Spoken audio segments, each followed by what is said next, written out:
Welcome to tonight's Team Loyalty Movement Training Call. I am your host, Mr. Smith, 0.5 of Mr. and Mrs. Smith, and tonight we're talking about credit, specifically looking at credit reports, seeing what it is that you need to pay attention to, what the details mean, things you need to compare in order to best benefit yourself in terms of looking at your credit report and knowing the right way to go about disputing. But not only that, knowing how to look at what's going on with your overall credit report and knowing what your credit may be lacking. So many times people think boosting your credit or restoring your credit and taking it to the next level is all about getting things deleted. That's only a portion of it.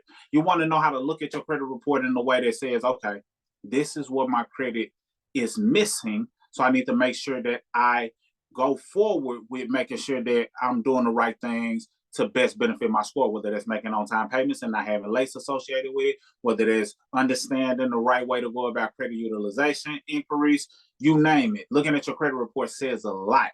And a lot of times it can be a little complex, a little complicated.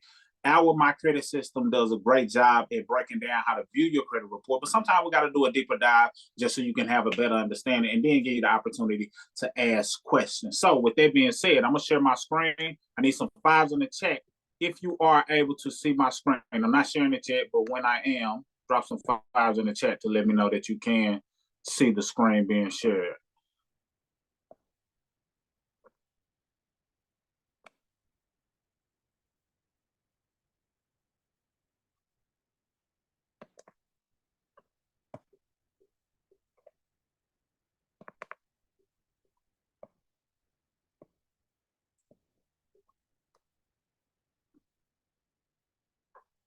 All right, let's see. All right, I see the fives in the chat. Bet.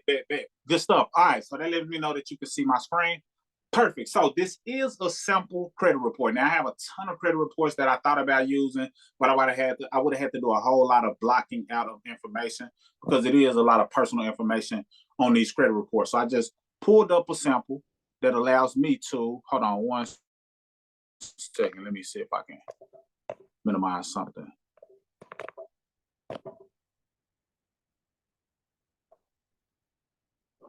All right, perfect. That'll work. So I wanted to pull up a sample that allows me to go into deeper detail without having to expose people's information and block it, things of that nature. That being said, reading a sample credit report, and this has a good breakdown of each section, each category, so you can better understand what it represents and how it's relevant to your credit restoration journey. So this sample report shows what kind of information might appear on your own credit report, also called a consumer disclosure statement, because they look at us as consumers. We're the ones who's using and leveraging credit. So really, this is a consumer report. It's also known as a consumer disclosure statement. So you might see it referenced in different ways, but just understand this is a different way to call this your credit report from three major credit reporting agencies, specifically credit reporting agencies. We need to make it a constant habit to call them credit reporting agencies because that's how they're referred to on the consumer law when it comes to looking at the FCRA. I know we say and use credit bureaus loosely, but just understand what they really are. They're just credit or consumer reporting agencies. That's it. They're just reporting on the behalf of consumers. They're a for-profit business, so don't be scared of these entities because we've known them to be credit bureaus. They're just reporting information that they've been collecting using your data to make money just by the information that they possess. Your real credit reports will all look a little different. The information in this sample is made up. So this is made up information, but it's similar to what yours may look like, and it definitely has some similarities in terms of what is showing on the profile. So as you can see, you got your personal consumer information. This is where all of your basic information will be. This may have your name or different variations of your name, telephone number, might have, the dates that certain items were reported, may have some addresses, employment records, public record information. All of these things may be included in this sample credit report or on your actual credit report when it comes to the consumer information section. So, like I stated, it includes identification as well as current and past addresses. The data comes from the information given to creditors. See, the information that was given to creditors, they don't just hold on to the information. They disperse it or it gets leaked out and put on different websites or different secondary entities, and then it ends up in the hands of the credit reporting agencies. So that being said, since it's going through many different hands, it's a chance that some of this information could be inaccurate. Some of it can be in error. Some of it can be very much something that you can use to your advantage to enhance your credit score. Here's the tip. Make sure the information is correct. A wrong address or phone number could be a mistake or a sign of identity theft, because sometimes there's information on here that you don't have a clue about. Now, misspelled name, that's one thing, but a whole different name, whole different address, whole different, date of birth that does not have anything to do with you. You never seen it before. You wonder where it came from. That could be a mistake or a sign of some type of identity theft that may have taken place. So it's very important to make note of that. Now, when it comes to you cleaning up your personal information and correcting personal information, I still feel as though you want to make sure that you keep an eye on the positive reporting accounts that might have old addresses in the event you need to update that information with them as well.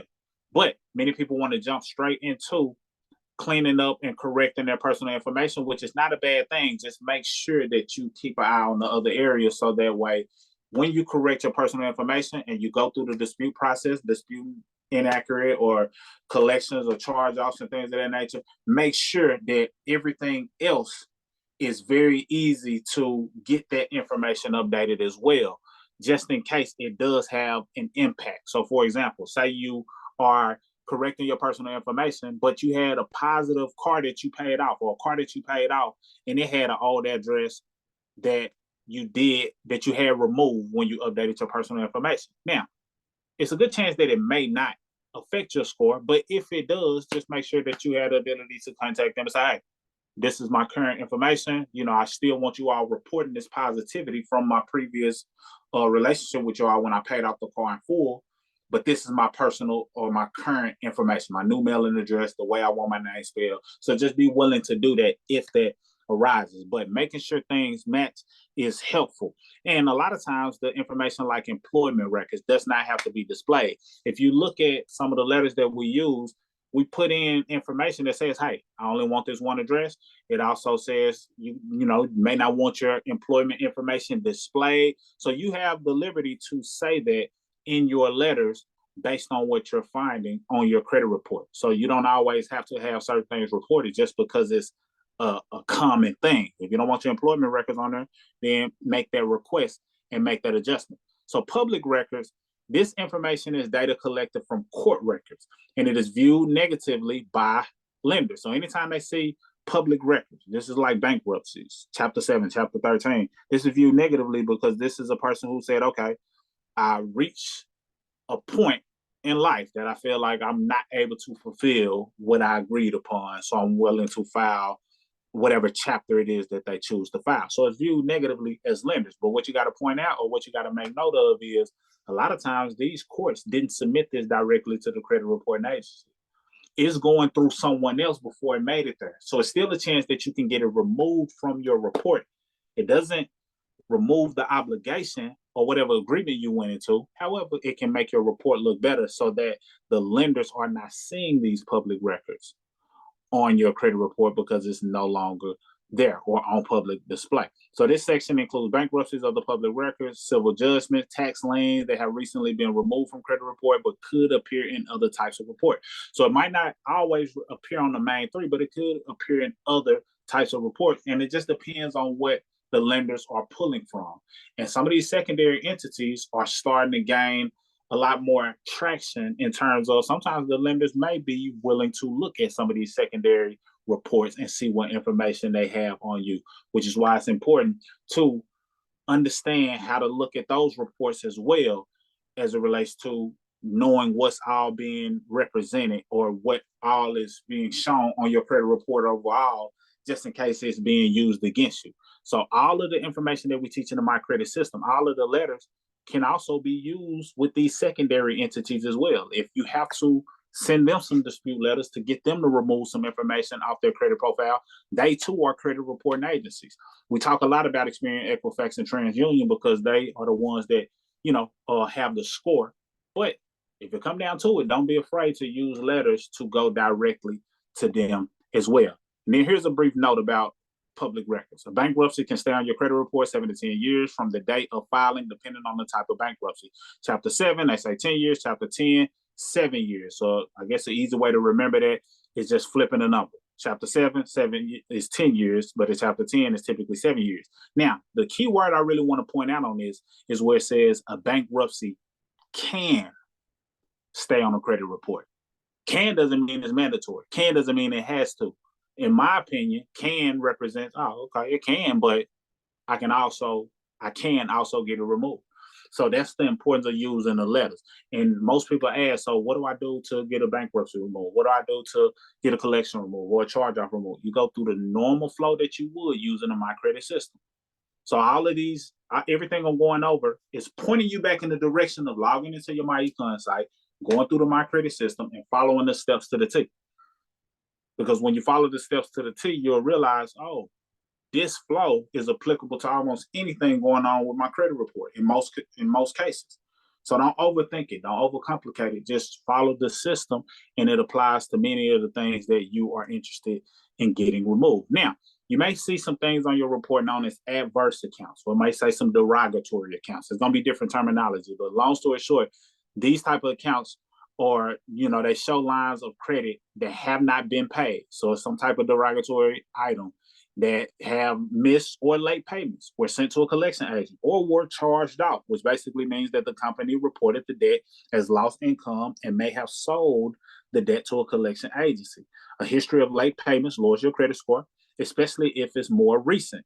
Many lenders will not offer credit until overdue debts have been paid. So basically, you pretty much know that if you have late payments, it negatively impacts your score. Charge-offs and collections negatively impact your score. And this can drop your score up to 192.5 points, because that is what represents payment history. That's 35% of your score.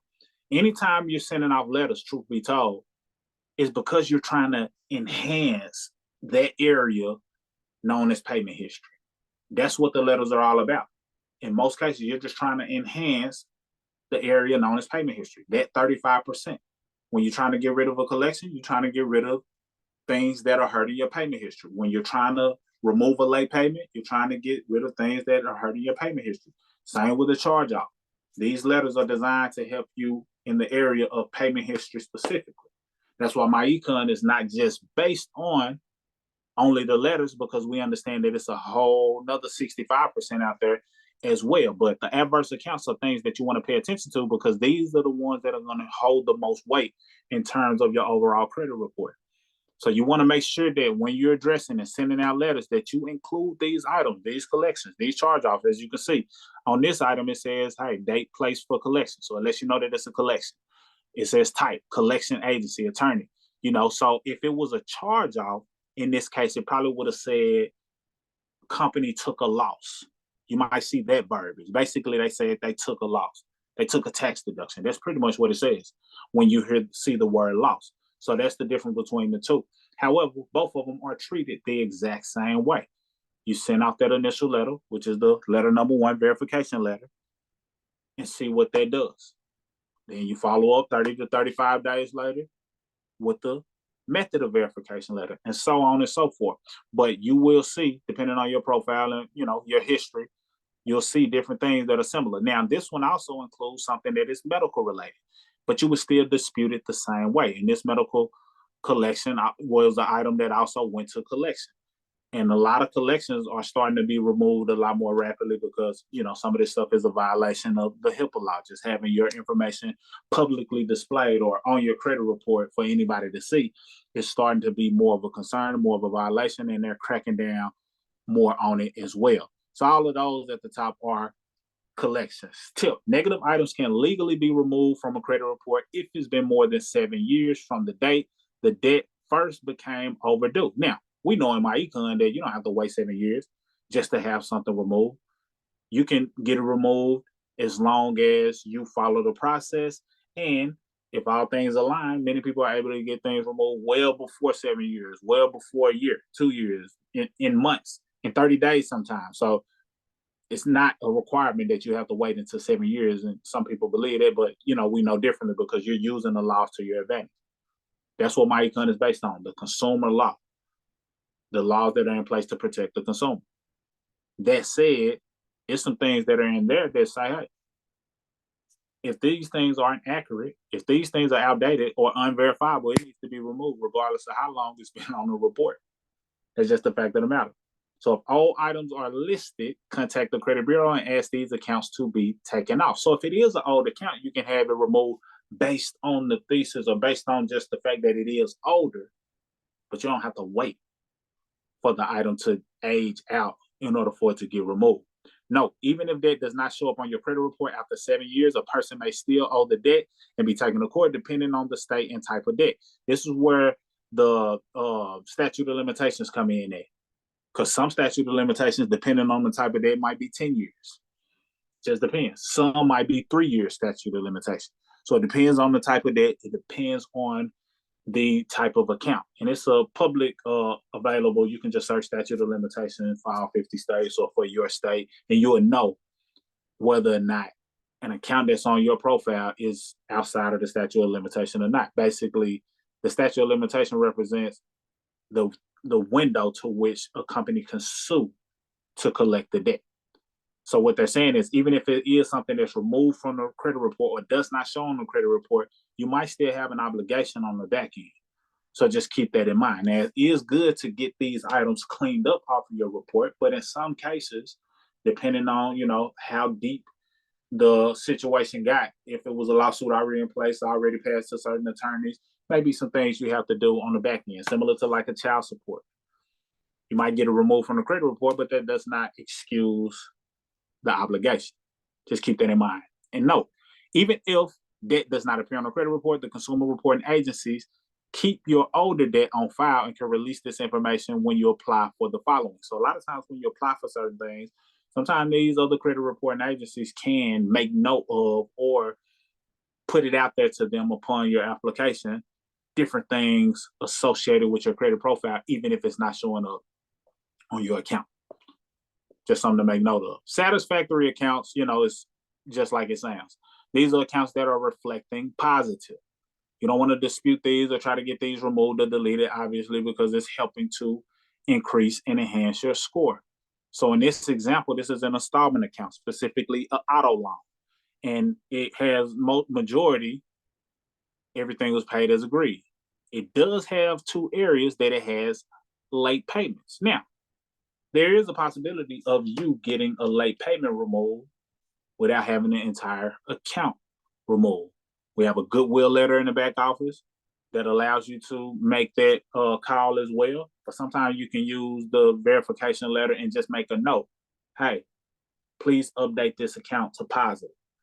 Please update to never late, based on you finding some type of error, some type of inaccuracy, something that you may see that is off. So for example, if you see that the balance is reflecting to be 6,580, but you know that balance is not correct because you just made a payment, you can say incorrect balance, please update to never late, because the balance is incorrect because you just made the payment or because you just know it to be incorrect for whatever reason. They have to hold accurate information. If that information is not accurate, then that's grounds for you having some type of grounds for a dispute. And in this case, you're not trying to get the whole account deleted. You're simply just trying to get them to remove the late payment. And that's a win-win, because now you position your credit report to go from having, 89% paid as agreed to 92% paid as agreed, just as an example. That's a good place to be in, because now you are able to keep all of the positive payments and just remove the lates.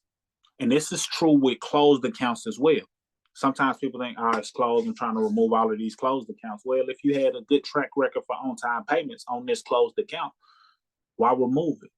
You had 3 years worth of on-time payments. You don't want to remove that just because it's closed. However, if it was a couple of late payments associated with it, then it may be a chance that you can get those late payments removed. But if it's been a long time, it may not even be worth it, due to the fact that the late payment has less of an impact the further behind it is. Within the first couple of months, big impact. After a year, impact, but not as bad. After 2 years, less of an impact. So it might not be worth it if you can focus and double down on other items like the collections or charge-offs that we mentioned. So anytime you're looking at your report and it's an account that, is in somewhat of a satisfactory state, then you'll see it saying, okay, or to say green, you'll see a lot of greens. And, that's basically letting you know, these are the months that we have you paying as agreed. These are the months that we have you as late. And then what you can do is also compare those months that may say that you were late and say, hold on, I wasn't late in February. I wasn't late in September. And you can use that to your advantage as well. And basically saying inaccurate late status or whatever. So you're basically just trying to find errors based on the records that you have and know to be true. Because now when you send this letter to the credit reporting agencies, they have to verify this. And if they can't, or if you have some type of documentation that proves what you're saying is true and you include that in the letter, that helps you as well. So it's all about keeping a paper trail, improving your side versus just having them to take the other company's word for it. And I'm sure you all know, I'll go over it again, but most of the time you're going to be looking at your credit profile and you're going to see two different account types. We'll get into both of them, but this right here is a representation of a revolving account. The one above is an installment. So anytime it's a car note or a loan or a mortgage or a personal loan or a student loan, that's considered to be an installment account. As it states right here, car, student loans, where you borrow a set amount, then make monthly payments. That's installment. Revolving accounts, usually credit cards, they have a credit limit, meaning it's like a revolving door. You can go in and go out. It just spins around, meaning you can spend money, pay it off. Spend money, pay it back, and reuse the same money that you just paid off. That's revolving, just simply put. And a revolving account holds a lot of weight. We'll get into that a little bit later. Well, matter of fact, we'll get into it now. So tip, the credit utilization ratio is how much of the balance is currently reported as being used in all of your revolving accounts combined. All of your revolving accounts combined. So in this example, if you're looking at right here, this right here in the center of the screen, it has the balance is 387. Type in the chat, what is the credit limit? Just so I can make sure y'all with me and paying attention. What is the credit limit? We got the balance sitting at 387. Type in the chat, what is the credit limit?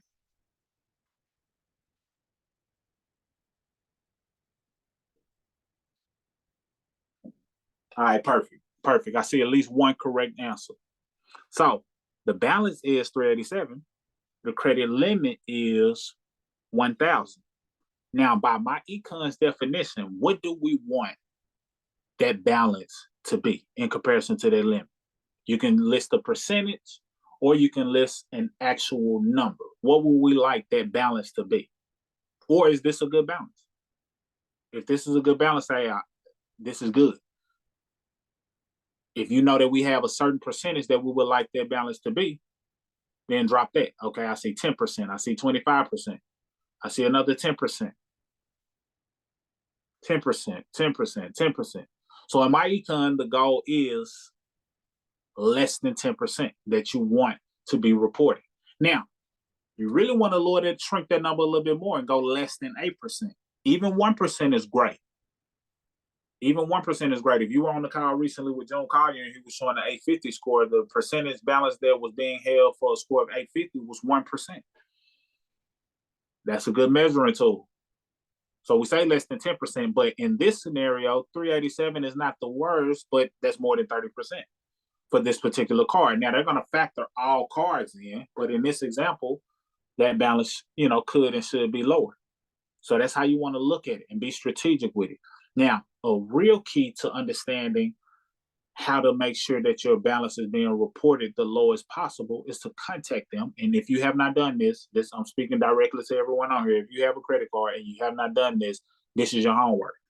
You want to contact each of the creditors who you have credit cards with and say, hey, trying to get better control of my, my payments. What day of the month do you all report to the credit reporting agencies?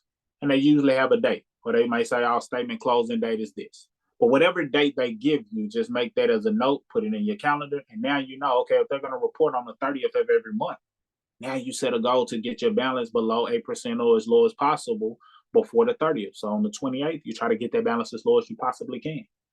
That way, when they report a lower balance, and it positions you to increase your score, just like that, up to 165 points per bureau, just by understanding how and when to pay that off. And you'll see all different types of things on the internet. All right, you make 2 payments. You make a payment 5 days before, 5 days after, and then 5 days before the due date. They're going to come up with all kind of stuff. But if you know that they're going to report, because most of the time they're only reporting, and I say most of the time, really, I think it's all of the time, but just in case things change for the sake of this video and this recording, depending on when you're watching this or listening to this, most of the time they're reporting 1 time a month.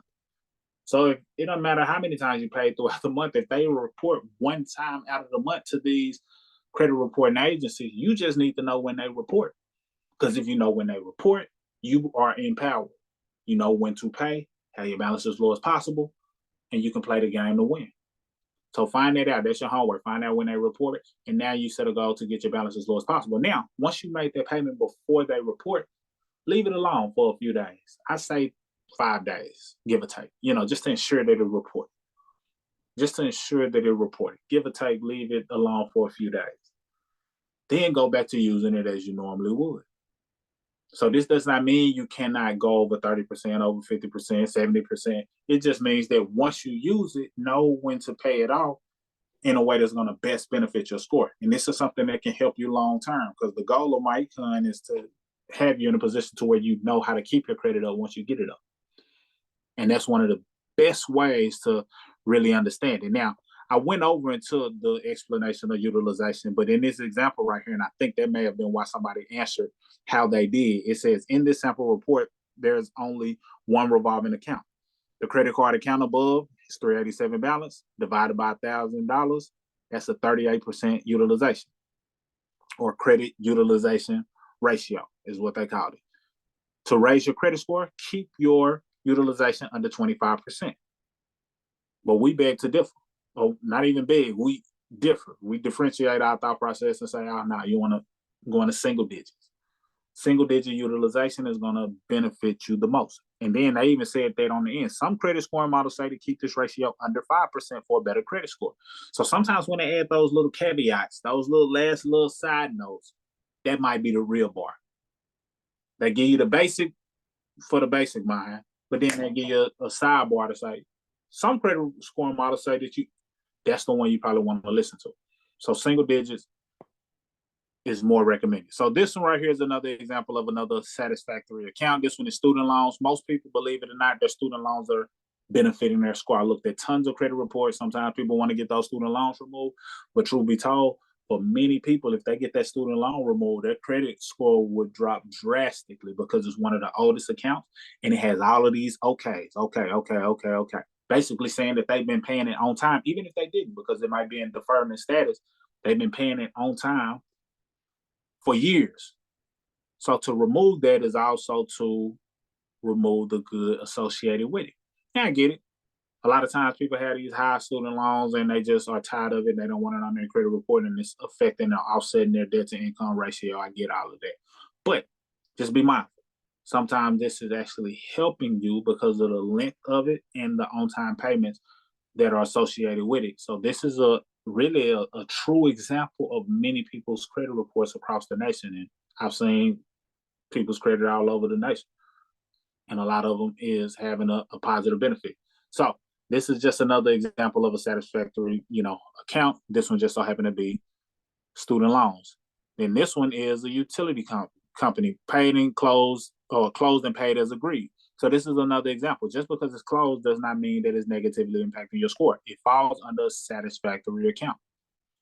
And not all utility companies are going to report, but this one is reporting in this example, and it has a positive effect. It has one late payment, but it was 3 years prior to the most recent on-time payment. If you're looking at this chart, the late payment was in 2010. In this example, which, the date open was in 2010, June of 2010. So I guess the first payment was late payment, but after that, they learned their lesson. And for the next couple of years, the payment was on time. You don't want to delete that because it has some good, positive associated with it.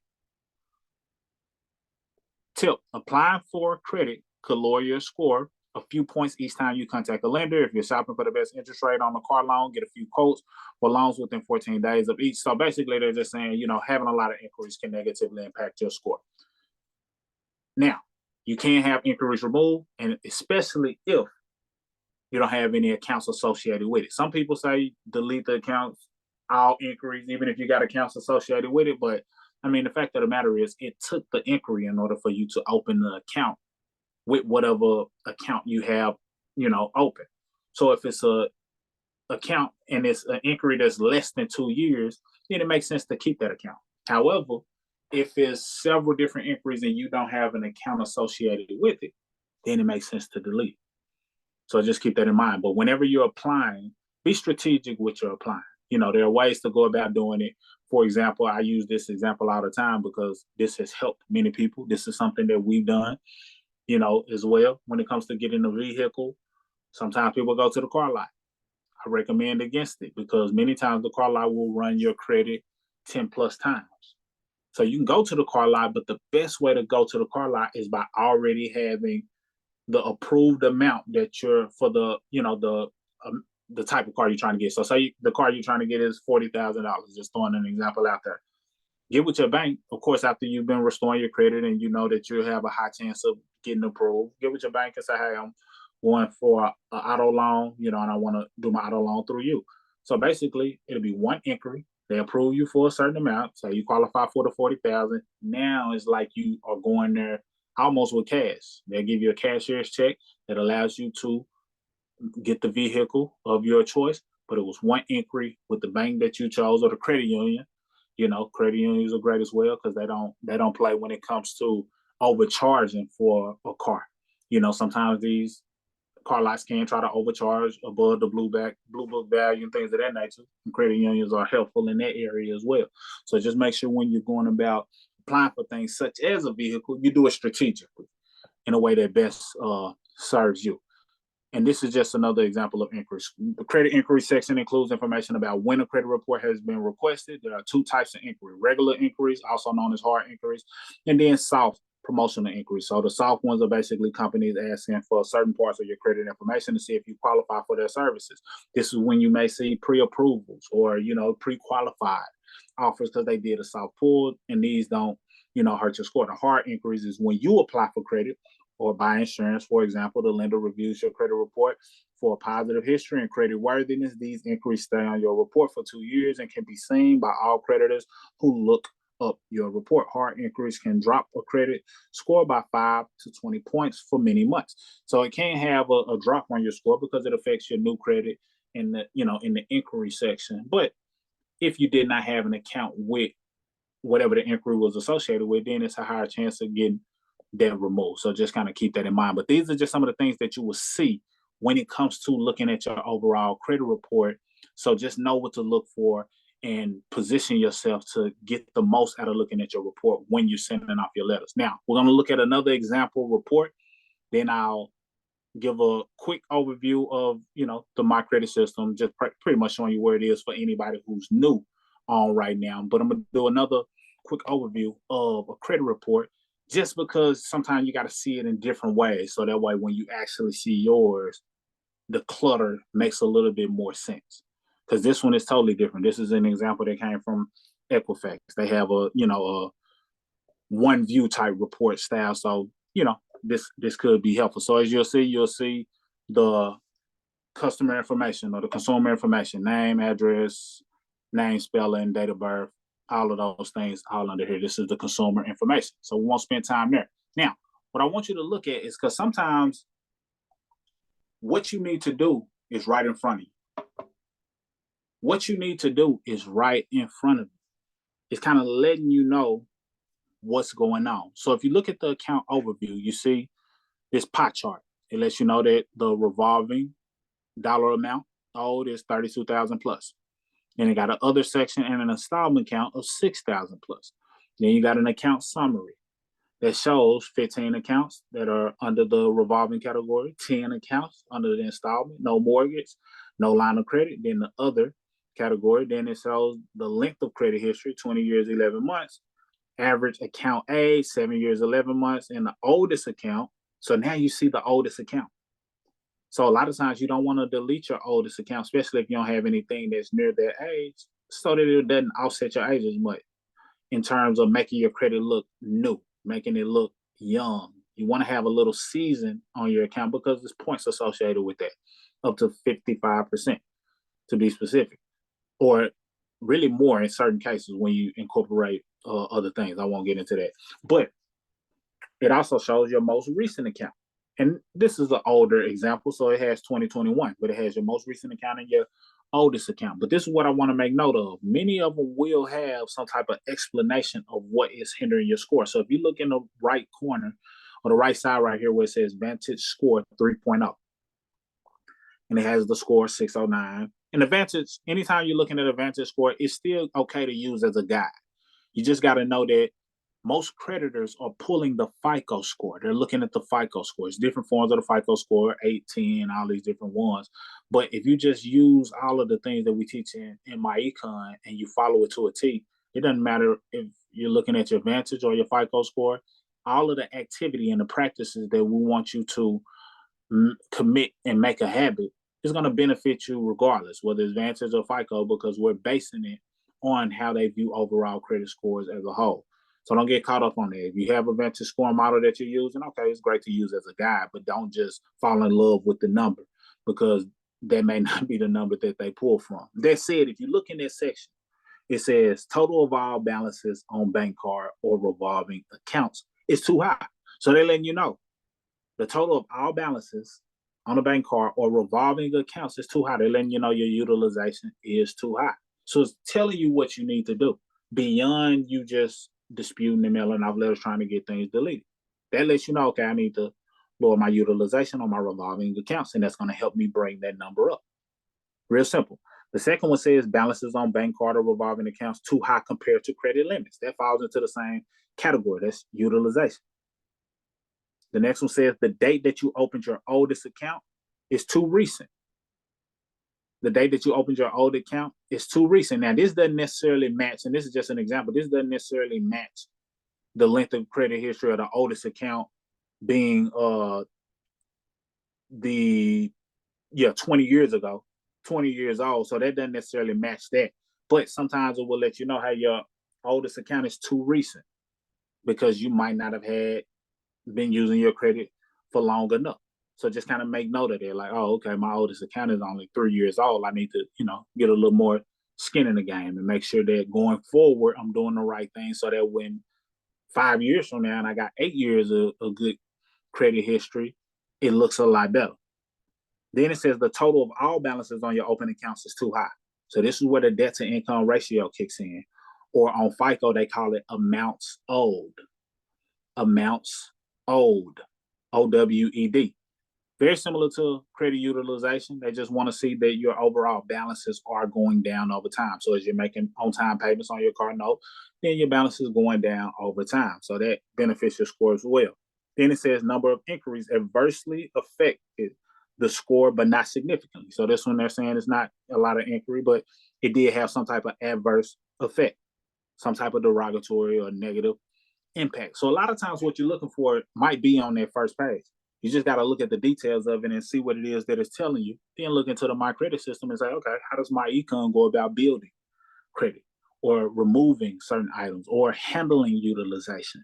Or if I don't have any of these things and my credit doesn't have anything positive on it, what do I need to do in order to get some revolving accounts on my profile or installment accounts on my profile if I don't have that? So just keep that in mind. And then, of course, that's the employment information, but we'll bypass that because we already addressed that. It may also notify you of certain alerts, triggers, and fraud activity, depending on which credit monitoring system you're using. So pay attention to that, just in case it is some type of alerts that you wasn't aware of that may be hurting your score. And then some of them have different other scores or variations, because you see the generic risk score, Vantage score, insight score, and some of them may have some different details that can help you, but we won't get into this. So this is an overview of all of the things that we just addressed by saying, okay, the total balance, the amount of accounts, the utilization, and the revolving installment debt. So it's just another overview section. Then it's going to get into the inquiries. This one has more inquiries than it could. So if all of these accounts, say this was your account and you didn't have an account with WM Finance, just as an example. Then it might be worth getting that inquiry removed if it was within the 2-year time frame, meaning that, say it was 6 months ago. Okay, maybe worth getting that removed because it is having an adverse effect on your credit report. But if it's 2 years older, then it should be on the verge of rolling out. Now, let's look at some of these accounts. So, what type of account is this? Is this a revolving account or an installment account? Type that in the chat. Because this rolls into when they say some of your accounts have a higher balance than what they prefer or what they recommend. So you got an Acme Bank and a generic motor company. Both of these are installment accounts. So installment accounts are the loans, the auto loans, things that have a set payoff date. Once you fully pay this amount off, then you can't tap into that money anymore. You just paid it, you paid it in full, and that's the goal. You want to have on-time payments throughout the duration. So this account is not having anything past due, so it's a positive account, but the amount that was borrowed was $2,196. The amount that's still left to pay off is $2,074. So it's fairly new in terms of how much is still owed. As this balance goes down, this will help the score. And that's the importance of accounts like these installment accounts. Initially, it might cause your score to drop because it's a new account and you owe a full debt associated with it. But months down the line, when you get to chopping at that total amount, then it's helping to boost your score overall. But if you look at this generic motor account, the total amount borrowed was $16,000, but now it's only $3,000 that's owed on that account. So that's helping the score look better as well. Now, let's look at some of these credit cards. Now, you may see some accounts that look like this. You see on this one, it had two separate numbers. You had whatever the amount was initially that was borrowed, and then whatever the balance is. So it's two different numbers. On this one, you'll see a big number and then a zero. This typically means, especially with a credit card or a revolving account, and then if you look over in the right column, you see balance, it shows the dollar amount, credit limit, zero. Same with the credit cards are us. You'll see a balance, 2,216, then you see credit limit, zero. So how is it that a revolving account has a credit limit of zero? This typically means that this account has been closed. This account has been closed, and it may have gone to a charge-off status or a collection status. The details in this example aren't showing it, but in most cases you will see was charged off, took a loss, collection status, collection attorney. You'll see some verbiage that lets you know, because if you see a zero credit limit, then this account was closed and either they're trying to collect the payment in-house and it might not have gone to a collection or charge-off status yet, but has the potential to, or it has already. And if it has already gone to a collection charge-off status, then you definitely want to dispute it and go through the process as we recommend inside of the My Credit system. If it hasn't and they're handling it in-house, then you want to do whatever you can to get them to not report it as a collection. Because if you can avoid a collection or charge-off hitting your report, then by all means do so. Negotiate with them directly, set up a payment plan or something, but just get it so that it doesn't go into collection status. You don't want to force a collection if you don't have to. But pay attention to it, because a lot of times when you see that, it was closed and it went to one of those statuses. Now this one, this retail card, you'll see two numbers. You see 6,600 and you see 6,200. And if you look over in that right column, you see a balance and you see a credit limit. So it lets you know that the credit limit on this card is 6,636, but the balance on it is 6,231. So it's pretty much almost maxed out, with the exception of $405. This is a card that you will want to set a goal to get that balance down as low as possible. Want to find out when they're reporting to the credit reporting agencies and set a goal every month to get it as low as you possibly can. If you have to pace yourself, do what you have to do.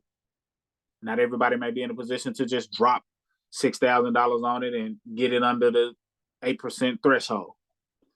However, if you pace yourself and now you're knocking under the $6,000, you're knocking under $5,500, then under $5,000, then under $4,500, and you're pacing yourself each month you'll start seeing some increase.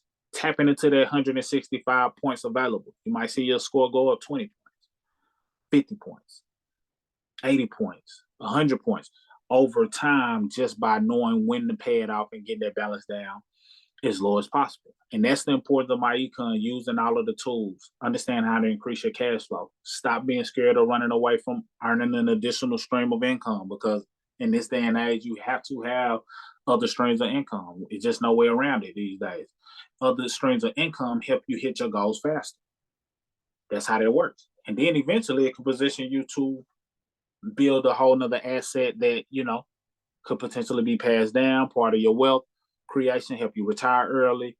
But we like to use additional cash flow and streams of income strategically to help you take full control of your finances and better your credit. So this account isn't closed. It's just one that needs work in terms of paying things off. Same as this one.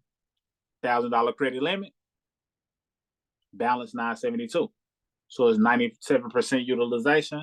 Set a goal to get that one down. Now, if this is a person's scenario, what I would say is make sure you don't have any late payments associated with this account number 5 retail card code. However, you might want to double down on this one right here and see how fast you can get that paid off or that balance down to 0. That way you get that confidence boost of building momentum, because it'll be much easier or faster for you to get that $1,000 credit card down to less than 8% or down to 0 than it will for the 6,000. Now that you got that down, the money that you would have been paying on this card that had a $1,000 limit now goes into this. So you're doubling up. So that would be a good strategy. Many people call it the snowball strategy, but it's just really all about you building some confidence within yourself to say, you know what, ooh, I took care of that smallest card. Now let me tackle the one next in line. And then if you look at these two, this represents the same thing as before. It has a balance, but no limit. This means that this card was closed. Probably went to charge-off status or collection status.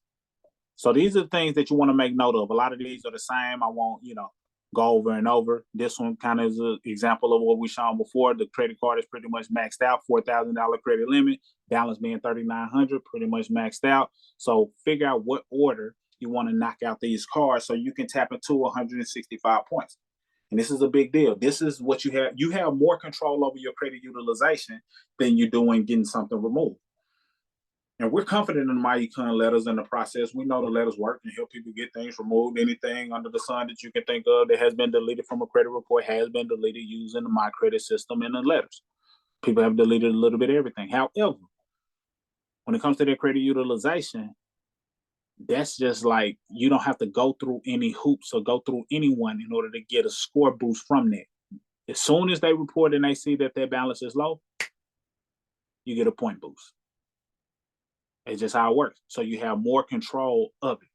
And that's why it's one of the things that can help people boost their score faster. Because depending on when they report, you might make a payment tomorrow and see a boost within a few days because they reported a couple days after you made a payment and lowered that balance. So sometimes people are able to take advantage of the credit utilization strategy and boost their score in less than a week because of the timing to which they report.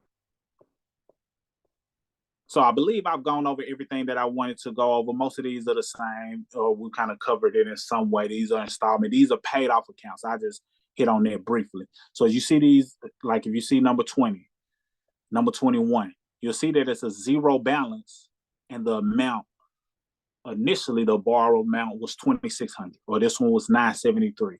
This one was $9,000, $2,000. So these were accounts that are closed currently, but it was paid as agreed because it's no longer a balance, but it was an amount that once was borrowed, but it got paid as agreed. So this is good on your credit report as well. You don't want to delete these because it has some good payments associated with it, and you paid it off in full, and it's proof that you had the ability to borrow money and pay it back.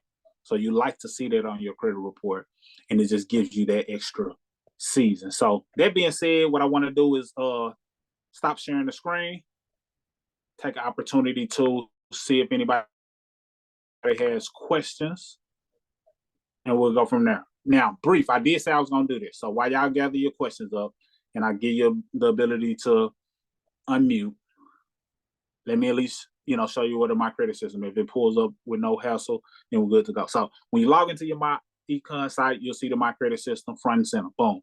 You click the My Credit System. And once you go to the My Credit System, it allows you to go through the training.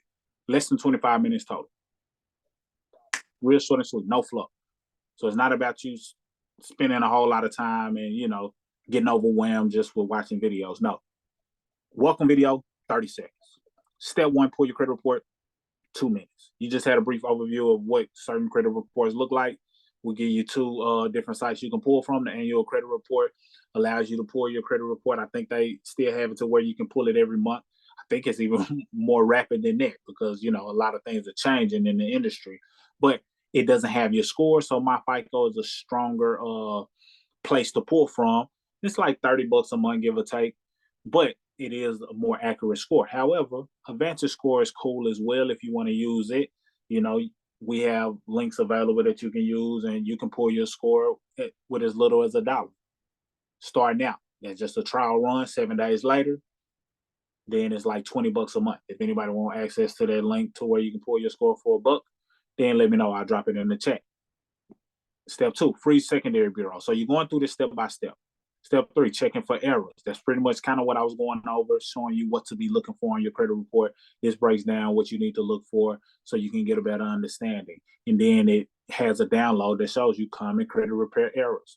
You want to start the dispute process. This is where many people are anxious to get to, but don't jump to this step without completing the previous steps or you're going to miss a step. You know what happens when you miss a step? You trip and sometimes you fall. We don't want that to happen.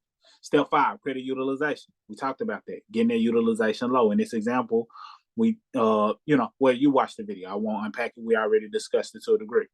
Building credit. If you need to build credit because your credit is lacking in certain accounts, not everybody needs this. You might already have enough accounts that are reporting, but for those who don't and you need some season or some things on your credit report, you might need to build credit.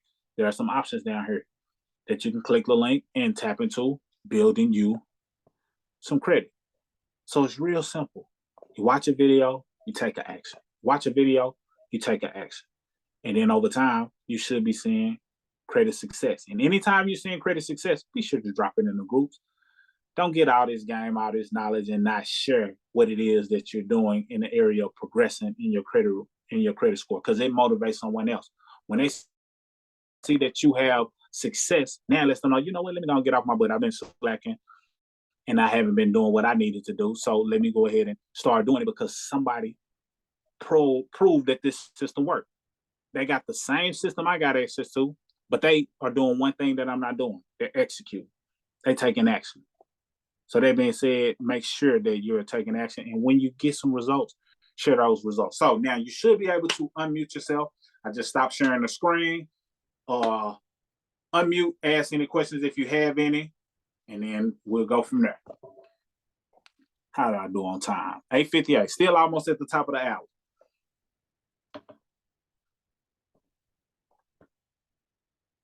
Somebody unmute just so I can confirm that I put it on the right setting to allow you to unmute.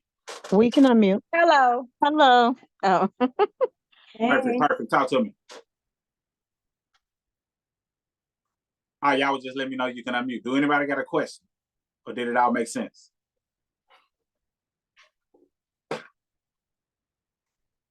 Or y'all already got 850 credit scores and y'all ain't got no question? Oh no, I don't have no 850 credit score, but I do have a question. So, I've been with MyEcon for a while, but I've been out for a while too. So I do have a question. I was following along. I'm multitasking. I'm in class, paying you some attention and doing something else at the same time. With us going through all the steps and everything, paying, make sure we're taking care of all of our things that needs to be taken care of in order to get our credit back together. Is there still options for us to load where we're paying for different things, like something like our rent or something that's a regularly due item in order to help our credit score as well? Is that still something that's able to be implemented into that as well? Great question. So Experian Boost had, if you have an account with Experian, they have a program known as Experian Boost. that allows you to report regular things like what you're talking about. And there might be utilities and phone bills, things of that nature. And it can give you a bit of a boost because it starts to report things that was not originally being reported. So yes, that is something for those who are interested in having their rent reported, because most people are going to pay their rent on time because you want a roof over your head. Then I got a link that can help get you that access, and it reports to all three bureaus. That's what's going to be important. If you're going to have your rent reported, you want it to report to all three. That way it's benefiting all three credit reporting agencies. So if anybody wants access to that, we can drop that in the chat so you can click it and take advantage of that as well. Does that answer your question? Yes, it did. Because I was kind of curious. I'm like, okay, well, I think you're supposed to be able to report things that you are doing on a consistent base, as far as showing like, okay, I'm paying my rent, my mortgage, my insurance, whatever. Because some places they want you to report like even your subscriptions, and that kind of helps as well. So I didn't know if that was also within this platform as well, to see if that was available to us.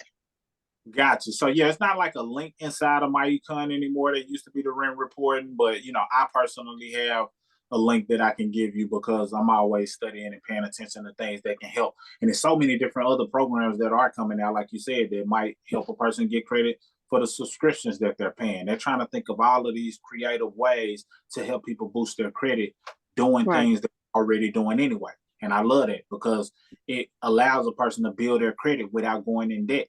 At one point, you had to borrow a lump sum of money in order to start building credit. Now you can get a self-lender account, save $25 a month, and it reports to all three bureaus. So we got a lot of opportunities out here. But yeah, absolutely. Some of that stuff is not in the MyEcon back office, but what's not there, it's a good chance I may be able to point someone in the right direction so you can have things reported like your rent if that's something you're wanting to do. Okay. Yeah, I will be in touch with you and Miss Angela on that. We got you. We got you. Hey, glad you plugged in. Let's I'm looking forward to hearing a up and coming success story. All right, thank you. No problem. Smith. Talk to me. Hey, what's the name of that free credit report website again? Annual credit report. So the annualcreditreport.com. You can just go to annualreport.com, and then you pull your reports, but it's not your scores. So it is perfect to see the data. We personally recommend and prefer a person to be able to see their report and their scores. And that's what the MyFICO is. And the site that I have that can allow you to pull your reports for just $1 for the trial period. Then it's like $20 a month, but it includes identity protection and all of that. So that way you're looking at your report and your score simultaneously. But the annualcreditreport.com does allow you to pull your report at no cost, but you won't see the scores with them. Okay, I think I am going to get the myficoscore.com though. Awesome. And you just started today, right? Yeah, today. Yep. I love it. Good stuff on hopping on, man. I'm looking forward to hearing your testimony. I can tell you're serious and you're ready to roll. So, hey, keep doing what you're doing. Staying plugged in. Get those letters out ASAP, and you'll be well on your way. Right on. Appreciate you. Absolutely. Shout out to him. I started today. We had a conversation. I'm listening for the next question. We had a conversation because for some reason he wasn't receiving my text message. First thing he said, man, so y'all real people, huh? So he was shocked that, we really real people, we here, we point into the people, educating and really not out here online playing and scamming like people might think. Not about us, but just in general. So many people not thinking people are real people. But all of y'all in royalty movie, y'all already know what it is. Y'all can attest and give them that comfort of knowing that we've been plugging in, pouring in for forever and a day. And we ain't stopping no time soon. All right, I heard a young queen chiming in. What's your question? Yes, so it probably was like 2 Saturdays ago, because when I got on like the mastermind for the weekend, the Saturday training. Mm-hmm. And the guy, he showed us how to do the dispute letter, but it wasn't the download. Like it was another way he had it where you could just I don't know. I had missed a step in what he did, but basically every letter was already populated and it had like the address for Equifax, Experian, and TransUnion on it. Where is that on our site? Not, So are you but talking it's about not. where? Go ahead. It's not. In, I don't see it like the in my credit system where you pulled it up. I don't think that was where he was. Okay, so it could be one or two things that you're referring to. So all of them will have the pretty much the credit bureau addresses and all of that, but it's also an automated one. And I'll go ahead and share my screen because you might be talking about that, to where it just automatically puts the information in there without you having to download the letters and then insert it. So let me go ahead and share my screen again and show you how to access that, because I'm sure somebody else might have the same question. Hold on, what's going on? Let me see what's Just keep in mind, Marcus, when you open that up, if you've already put your information in there, it will populate. Like it will yeah, show it. yeah, good looking out. I'm gonna just Okay. show. I ain't gonna click it. We don't need nobody saying personal info, things of that nature. I love y'all, but we know what it is. All right, so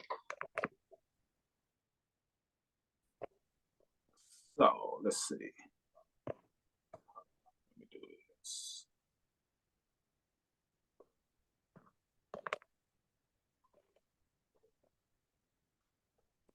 All right, so on step 4, when it comes to the dispute process, most people are just going to go through this third section: credit dispute letters 1 through 5. Letter number 1 is the verification letter. And that's going to be the letter, and it's going to be a document form so you can edit it. Anything that's in red, you edit. So you're going to put your own address in there. You're going to put all of the accounts you're disputing in there. That's going to be in red. What you may be referring to is right here. If you look under step 4, you'll see that paragraph. Then you'll see a hyperlink. That's a clickable link. That's the link I'm not going to click on because it'll populate my personal information on there. And that's create a dispute letter. So it's pretty much a dispute letter generator that allows most of your information that's already yours to be submitted. And if your information is not submitted, then you can just, make sure you edit it and put your information in there. So that way it just makes the process easy. So that may be what you're talking about. Does this look familiar? Have you tried clicking that link right there? Oh yeah, I think that might be the step I was missing, not clicking that link. Yep. Yeah, Yeah. so try that, and that might be exactly what it is. And it does make it seamless to where you're able to just already have your information to automatically populate. And they did say that going forward, they're making some adjustments on the back end. So you're going to see some changes. MyEcon is always progressing, trying to make things a little more streamlined and easy. So it's going to come to a point to where these downloads won't necessarily be here. It would all be able to go through that link. So everybody just goes through it. It automatically populates your information. You print your letters off. It has your information in there. You send them off, and you're good to go. So it is going to make it to where that process is easy. But this got to be what you're talking about. So do that ASAP, and let us know when you get those letters sent out. We need to celebrate you. That's before y'all get the testimony. Don't hesitate to let us know, hey, I got my letters mailed out. That's worth for celebration. So I'm looking forward to you dropping that in the chat, Queen, letting us know when you send those letters out. Okay, thank you. And I have one more question. Before I actually send out, it doesn't matter if I'm doing the goodwill or the validation letter. I should still send out the identity dispute letter first, before, even if I'm sending out a goodwill letter.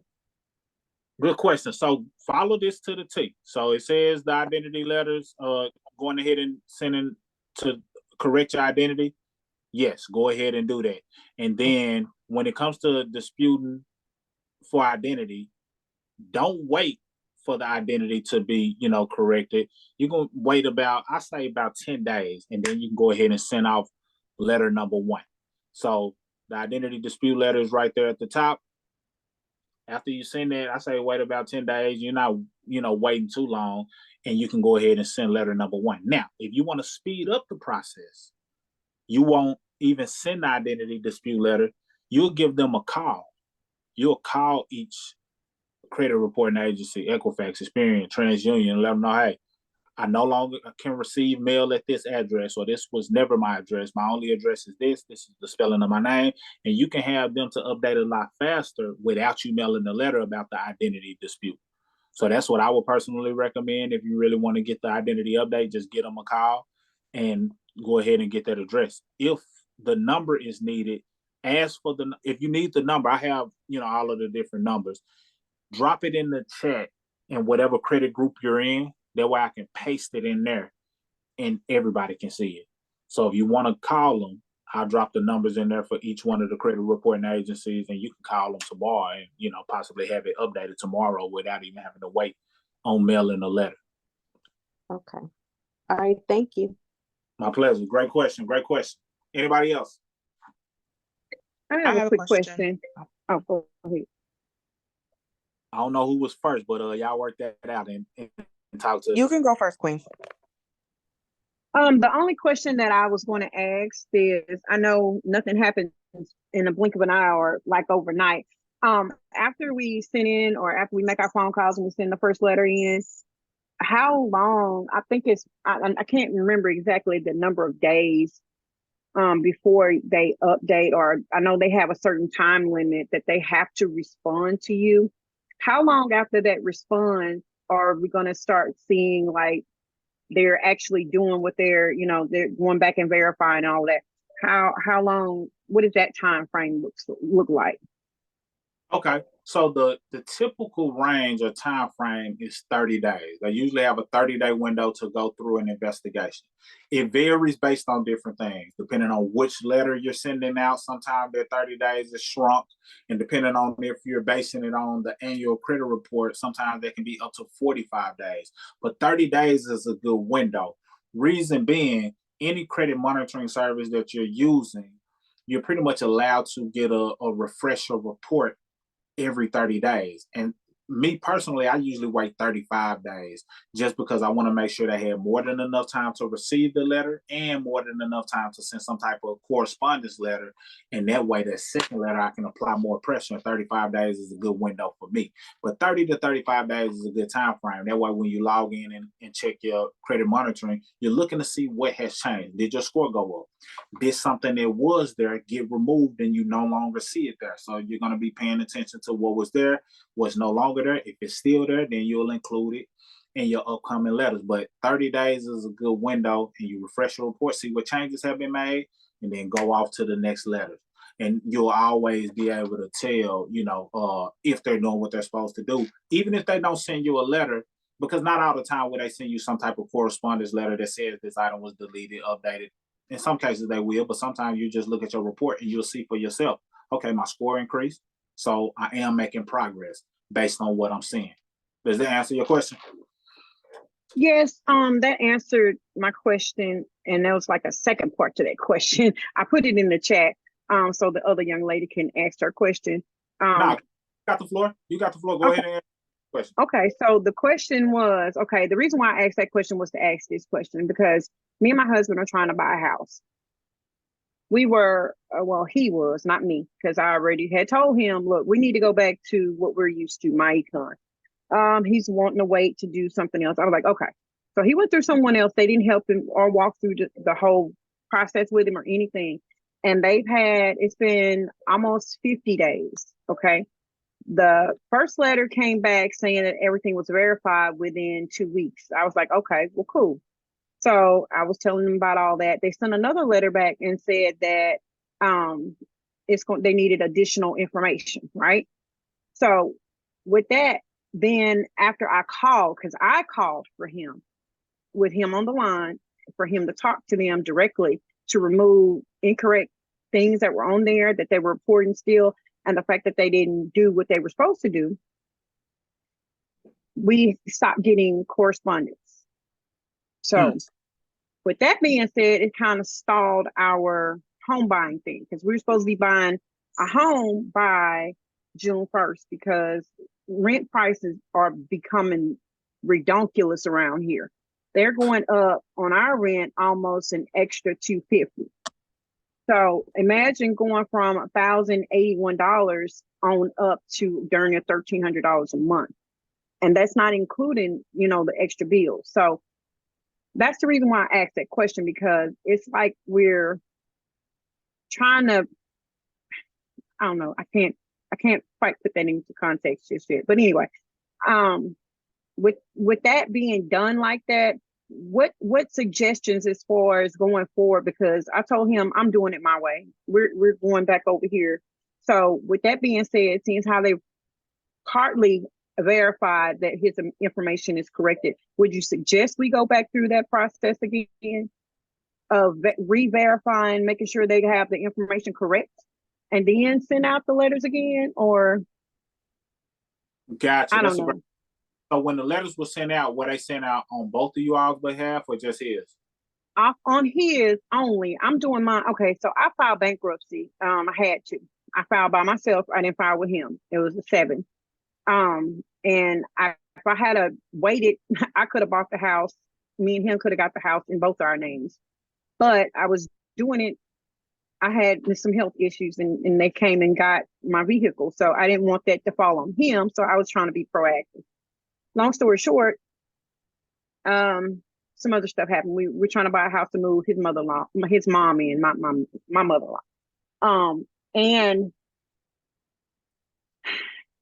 I got lost in my own conversation. But anyway, when I filed, I was told that, afterwards that we got to wait a certain length of time, 2 years to be exact, before we can buy a house with me on there. So I was like, okay. So they was like, well, if he has the certain score, then he can get it. I was like, okay, well, cool. We'll go that route. They said first his score had to be a 580. Then they changed it and said, well, we need some more stuff knocked off. He needs to be up at least another 100, points, because they want us to do everything without having to put money down. I was like, okay, that's fine, but this is what we were trying to do. So I don't know. It's kind of tricky as how they're trying to do it, and I don't like that process. To be honest with you, if we're doing the rule development, it's the 580. So they're going around circles, and we're trying to do something because this is necessary to take place like soon. So that's why I was asking that question, because I'm like kind of frustrated with that whole thing over there. So Got you. So on your end, go through the My Credit system, the normal way. Even despite you have bankruptcy, you want to go through the normal letters, because people have been able to use the letters and get the bankruptcy removed, and that way it's not showing on the report, and it can help expedite your home buying process. So I say, you need to set a goal to get some letters out tomorrow if you can, because it's not that hard to go through it. You pull in your report, you're following the steps, a short video, get some letters going down. That way you can have something working for you as soon as possible. As for him, if it's somebody still working on his credit, the math that you want to look at is whatever data, and it should be some type of system they're using to where he'll know that letters are being sent out or what day and all of that. But basically, say it was a letter that was sent out on the 1st of the month, 30 days to possibly 35 days, it should be some type of update from that person who's working on his credit to let them know what changes have been made. I know the bureau sent something 2 weeks later. They just, sent something saying it was verified. But in order to refresh the report, that's usually going to be a 30-day wait. So should be updating them 30 to 35 days. It sounds like they got into their second month, and you want to wait another 30 to 35 days to see what update has taken place. If nothing has changed, or if they haven't given him an update, then you might want to start applying the My Credit system to his situation. But make sure it's been at least 60 days, 60 to 70 days from the first letters that was sent out. So that way you don't have multiple letters firing off. You got the person that's working on his credit sending letters, y'all sending letters, and it kind of conflicts one another if you don't, know what you're doing. So I would do with his, but definitely start with yours ASAP. Okay. All right. Well, thank you.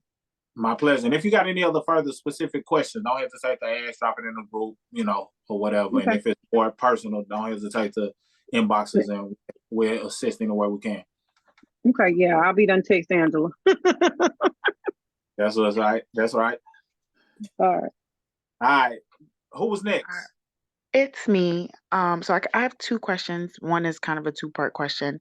Okay. So the first question is, how important is the PIN number when it comes to the credit freeze? Okay. So the PIN number is just what you hold on to in the event you want to unfreeze it. But I never have seen a reason why a person would want to unfreeze those secondary bureaus. They're not helping in any way, so it's okay to have those frozen. But just keep it for your records. If you lost it, it's recoverable, but you really probably won't ever need it to unfreeze it, if that helps. I mean, I still haven't gotten it yet, so I'm waiting for those. Oh, now everybody operates a little different, but who was it? What entity was it that you hadn't received the? I did two. I did two of the three. The two that were on the system. I think it was, because I'm on it right now. And how long ago was it? About 2 days ago. Not enough time, really. Okay. So yeah, you still got time to receive it. Some, depending on which one, you'll get a code that day, and then the other one you'll receive it in the mail, and it might be a couple weeks, and you Yeah, just keep it in your records. I did LexisNexis and the ARS. Those are the two that I did. Okay, perfect. So yeah, you still got plenty of time. But salute to you for taking action and jumping out there. Thank you. And the second question, because I know I asked if it was important, but I don't need to wait for any of that to send out my letters. And with the letters, does it have to be notarized, or can it just be your signature? Great question. So no, you don't have to wait. Once you go through the freezing process, get in motion. Like, don't Okay. sit waiting. Go ahead and let those letters start working. Now, I do recommend sending it exactly how MyEcon instructs, which is certified and notarized. Okay. Certified and notarized, because it makes the letter hold more weight. When it's mail certified, it's just pretty much just ensuring that you know that they received it. But when it's notarized, you signed it in front of the notary public, it turns that letter into a whole nother thing. It turns it from just being a letter to more like an affidavit. It makes it more legal. It holds more weight. It, positions you to, get a stronger push towards getting whatever the letter is saying addressed. So it does hold more weight. So I do recommend following it just like the My Credit System instructs. So do both of those things each time you're disputing things with the credit reporting agencies.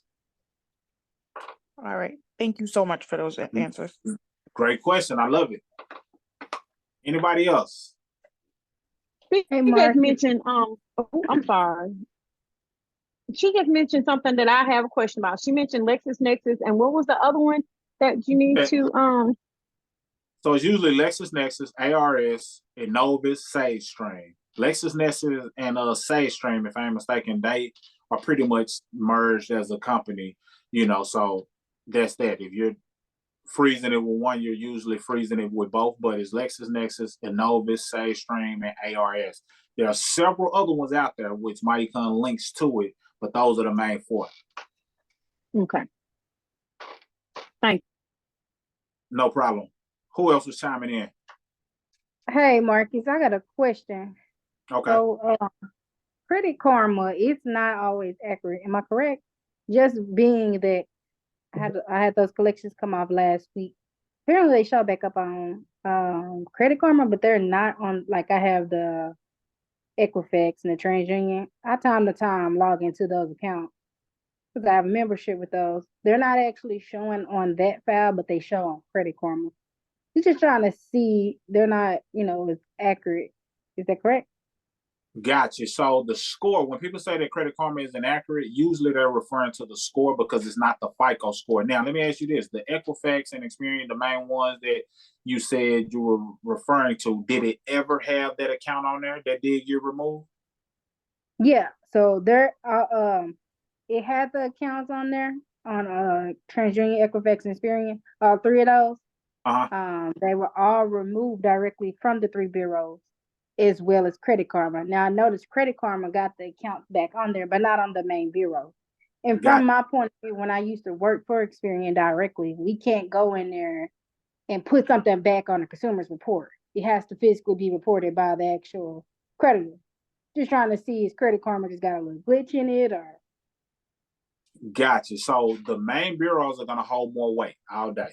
So Experian, Equifax, so if it's not showing up on that holds more weight than Credit Karma. But it does make you want to keep an eye on it. So whenever you're, say when next time it refreshes inside of their system, keep your eye on it to see if that thing popped back up.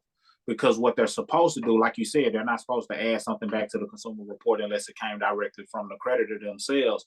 But on top of that, if they do add something back, it's a 5-day reinsertion rule that says that if they add it back, they're supposed to notify the consumer 5 days prior to them adding it back. And if they do add it back without notifying the consumer, then that's an unlawful action. And I got a letter that you can use if that happens to you. That way you can address it and say, hey, you broke the 5-day reinsertion rule. That was an unlawful reinsertion. And the letter addresses it, saying basically the item was removed on this date. I saw it added back on this date. I want it removed, indefinitely, so to speak. So if it does pop back up, then we can use that to your advantage. But the Equifax, the main bureaus hold more weight than Credit Karma, but at least keep your eye on it since you did see it pop back up on Credit Karma. Okay, cool. Yeah, because I see it on Credit Karma, but I don't see it on the actual bureau end. Okay, so yeah, keep your eyes open for how long ago was it when it showed back up on Credit Karma?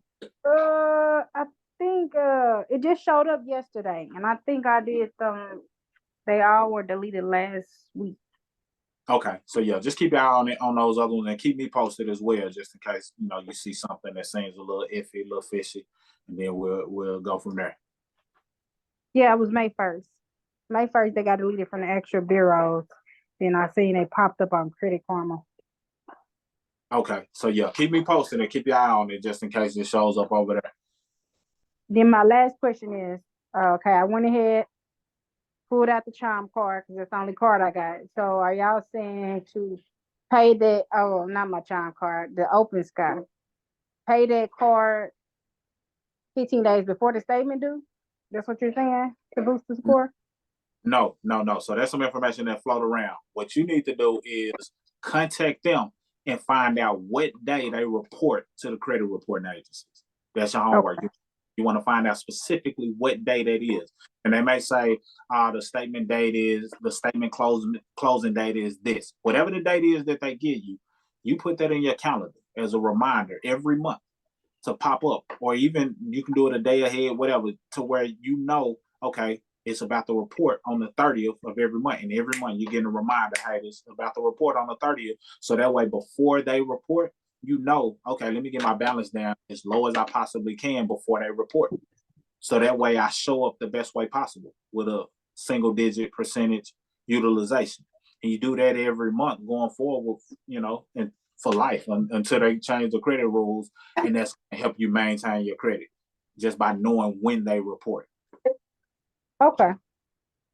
Great question. I hope y'all caught that. Who else we got? Any other questions?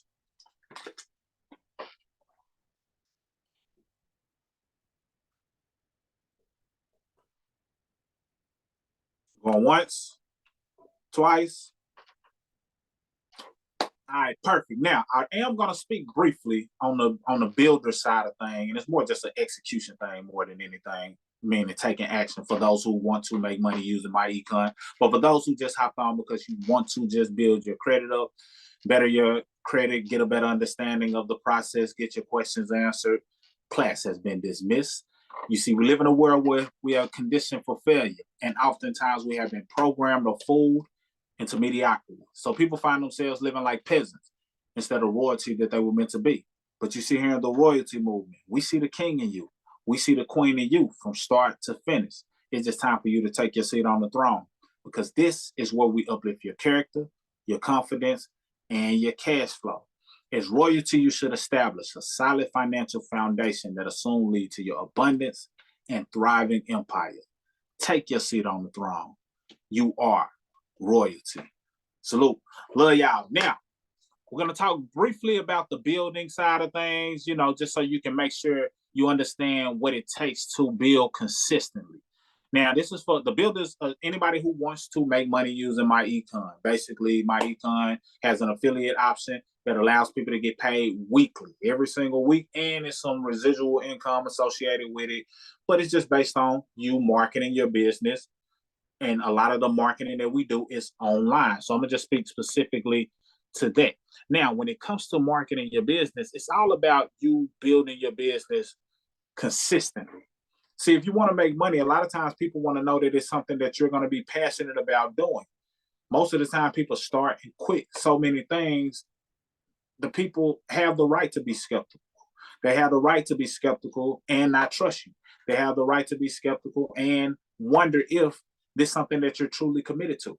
And the best way that you can show that this is something you're committed to is by being consistent, continually growing, continuing to show the success that you're having, show your progress, continuing to educate them as you're educating yourself, so they'll see that your knowledge is increasing as well.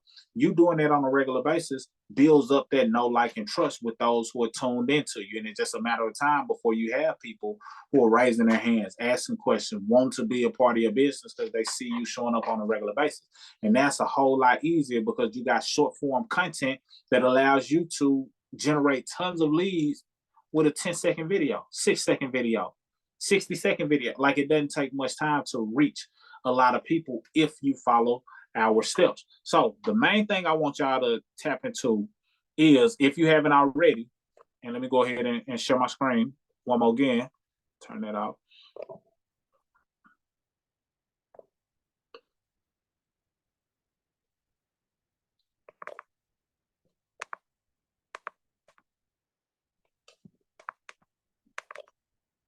All right, fives in the chat if you can see my screen. Fives in the chat if you can see my screen. Let's see if it's already on here.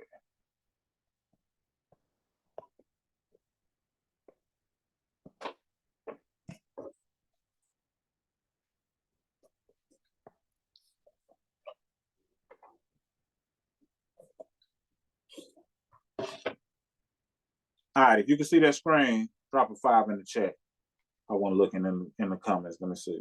All right, 5's in the chat. All right, perfect. So this is the royaltymovement.com. This is the training platform. We simplified it down to a science to make it very easy for a person who wants to learn how to earn, and you can be earning as you learn. So get past the thought process of you're being an imposter by teaching people how to better your credit just because your credit isn't 850. The fact of the matter is you have access to a system that's helping people all across the nation, that's helping people delete things, strengthen their score, strengthen their knowledge. So you have the ability to say, hey, this is what I'm learning. You're not coming off as an expert. You say, hey, I'm so glad I got access to a system and a network and a group of experts and people who are helping me get a better understanding of credit, and I'm not doing this thing alone. You know, I would love for you to be a part and join me on this journey. This is something that's helping me and several others. That's pretty much the vibe, the energy that you're putting out when you're putting information out there. You're sharing the testimonies. You're sharing the success that other people are having. And this is allowing them to see you as a real person, not some expert, because truth be told, a person is more likely to join somebody who's being genuine, not just somebody who's sounding like they know it all. The only reason why I can spit off and say certain things now, you know, without thinking about it, is because we've been plugging in and studying this type of content for years. But truth be told, somebody may be more so willing to join you because you're new and you're being transparent and sharing your journey, and they want to be a part of that journey. So that way that y'all both can strive to hit those high scores together. And these can be complete strangers, because truth be told, your wealth is going to be created. Your real wealth is going to be created through strangers. When they say your network is your net worth, that's a true statement. A lot of y'all have never met us, or y'all don't know us in person, like in real life, but you are connected to us because of something about our vibe attracted you. Something about what we put out online attracted you. And then you realize, oh, these are real people. I can relate. They're not speaking in a language that I can't understand. I understand exactly where they're coming from.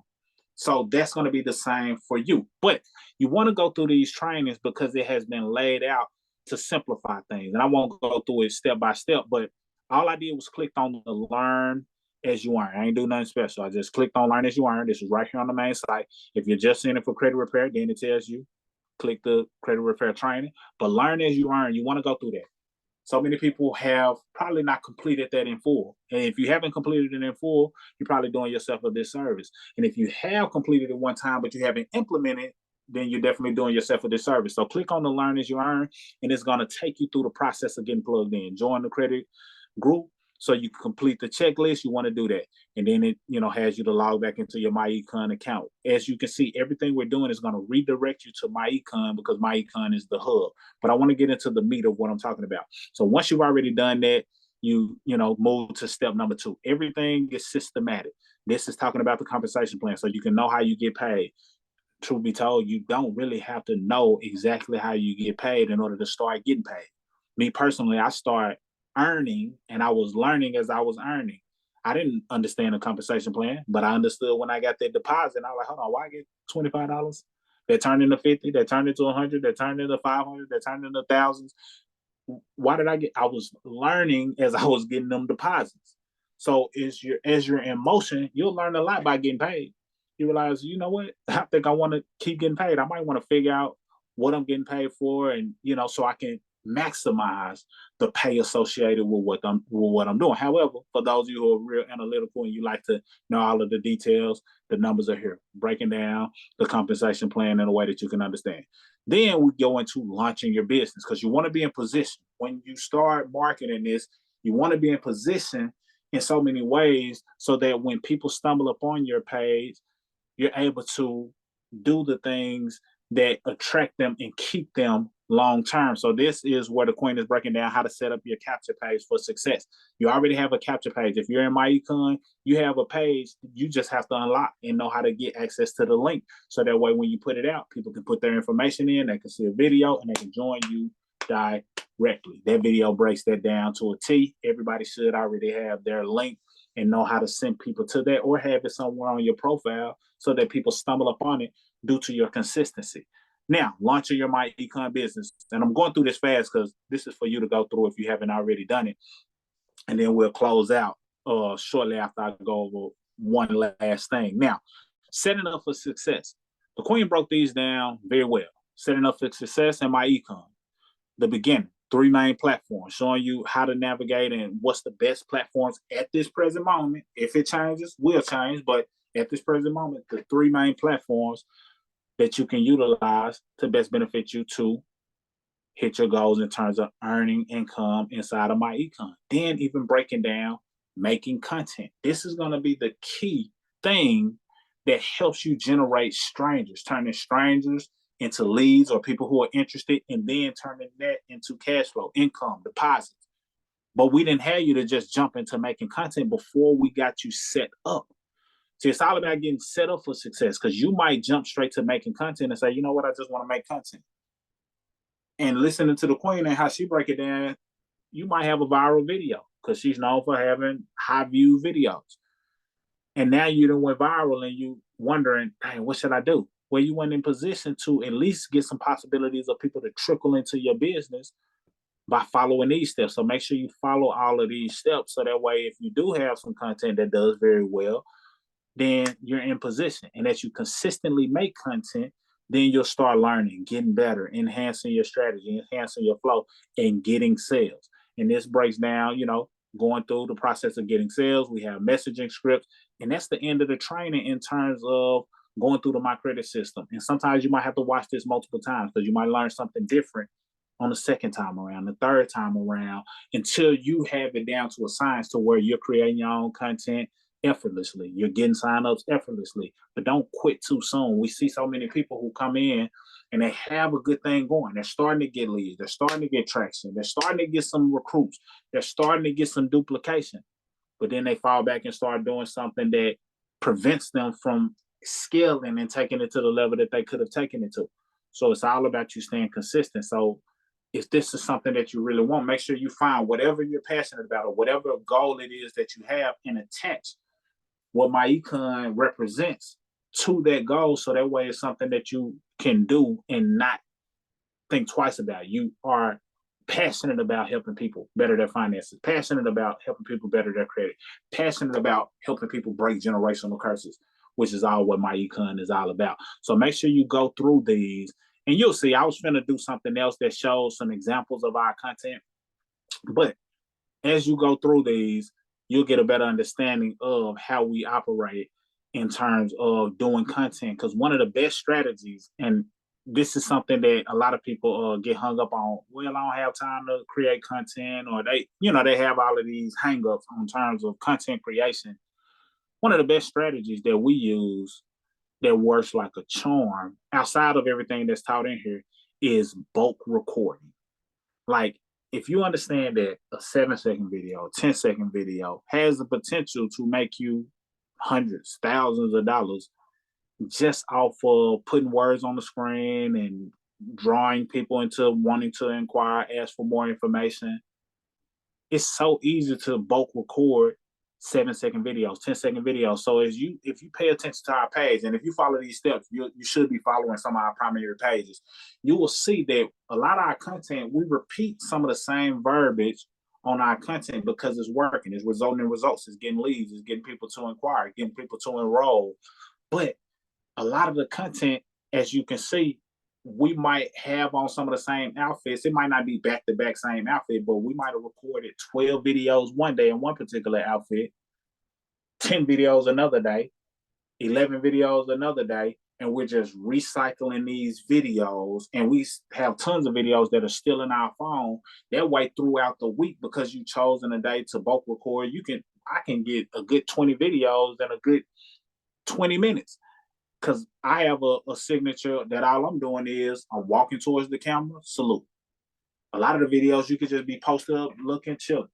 But find you a signature flow that allows you to bang out a couple of pieces of content and then pick a day and try to bulk record weekly. That way you got a ton of content to choose from. And when you're going through these trainings or you're going through the process of creating your content, it's just a matter of you putting words on the screen. And it's even easier when you understand how to use the templates and things of that nature. On TikTok, just to kind of speak in brief, it's a feature that if you go to some of our videos, you can click on template, and whatever video you choose that's already in your phone, the words already be on your screen. All you got to do is make sure the words aren't too big and just kind of adjust the sizing of it, and your video is ready to go. And you've been able to use the exact words that were already on the screen. You might have to adjust some of the words because it might have something like somebody's hashtag or somebody's name on there. You want to clean that up, but it makes it so simple. But I encourage you to go through these trainings and implement, because the only thing that's holding you back is, in many cases, your consistency and just not taking action, because you will learn so much by doing. And now you look up and you got a ton of people who are interested. You got Facebook paying you, you got IG paying you, got TikTok paying you, because these platforms are paying you to market your business. So not only is MyEcon paying you to have people that enroll into the membership, the platforms are paying as well. See, when we first got started, we was marketing for free because we knew eventually somebody would enroll and we would get paid on the back end. Now these platforms understand the importance of content creators to the point where they are paying you to market your business or put content out there when done correctly. So it's just a win-win scenario. So that's all I got. Wanted y'all to go through this and, remind you of where to access these videos that help you market your business. Miss Smith, if you're still on, you can feel free to chime in if you see fit. I just wanted to go over this briefly, but my time is done. If anybody has questions about anything marketing related, feel free to jump out there. And Miss Smith, if you got something you want to send them on their way with, then do your thing. I don't have anything to add. All right, perfect. Any other questions, business building related or whatever? Now's the time before. So I got one. What app are y'all using when y'all like add the words on the videos? All our videos for the most part, all of the videos are edited inside of TikTok. TikTok. Okay. So we're doing it all on TikTok. We got videos and there's words popping up. It's TikTok. You might see some of my videos personally that have some words popping up on the screen, and these might be videos I recorded months ago or something, and I have some other separate apps, but I don't want to confuse you. The main thing is just find one thing, pick one platform and start doing it. Sometimes people for so many different tools and tricks.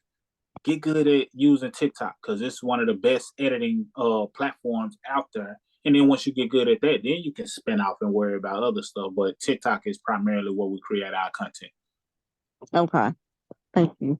No problem. Good question. Anybody else?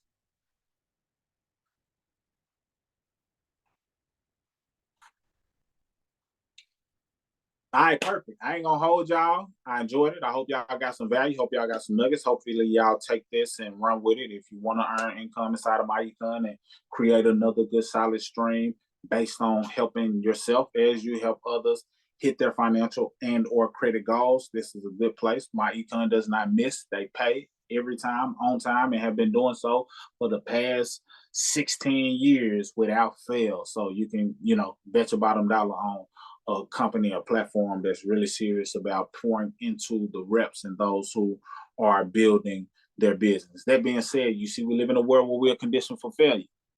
And oftentimes we have been programmed or fooled into mediocrity. So people find themselves living like peasants instead of the royalty that they were meant to be. But you see here in the royalty movement, we see the king in you. I see that queen in you from start to finish. It's just time for you to take your seat on the throne, because this is where we uplift your character, your confidence, and your cash flow. As royalty, you should establish a solid financial foundation that will soon lead to your abundance and thriving empire. Take your seat on the throne. You are royalty. Salute. Let's get it. Thank you. Thank you for the information. My pleasure. My